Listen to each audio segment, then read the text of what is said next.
சிறகடிக்க ஆசை சரியில்ல. அடுத்த வர எபிசோட்ல நம்ம பிஏ இருந்துட்டு ரோகிணிக்கு வந்து கால் பண்ணுறாங்க.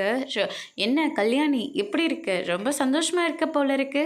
தீபாவளிக்கு எல்லா பர்ச்சேஸும் முடிஞ்சிருச்சா அப்படின்னு சொல்லிட்டு கேட்குவோம். ஆமாம், நீ எதுக்கு இப்போ ஃபோன் பண்ண?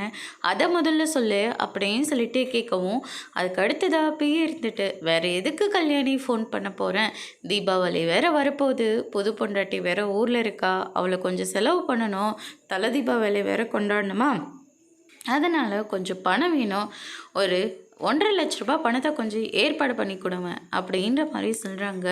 என்ன தலை தீபாவளி பண்டகை கொண்டாடுறதுக்கு 1,50,000 அப்படின்னு சொல்லிட்டு கேட்கவும், நான் கேட்குறதே கொஞ்சம் கம்மியாக தான் கேட்குறேன், வேறு வழி இல்லை, சரி உனக்கு வேணாம் எனக்கு வேணாம், ஒரு 2,00,000 பணத்தை மட்டும் கொடுத்துரு அப்படின்ற மாதிரி வந்து சொல்கிறாங்க. நான் முதல்ல ஊர்லேயே இல்லை அப்படின்ற மாதிரி ரோகிணி வந்து சொன்ன உடனே, என்ன கல்யாணி பணத்தை கேட்ட உடனே ஊரில் இல்லைன்னு சொல்லிட்டு இருக்கியா?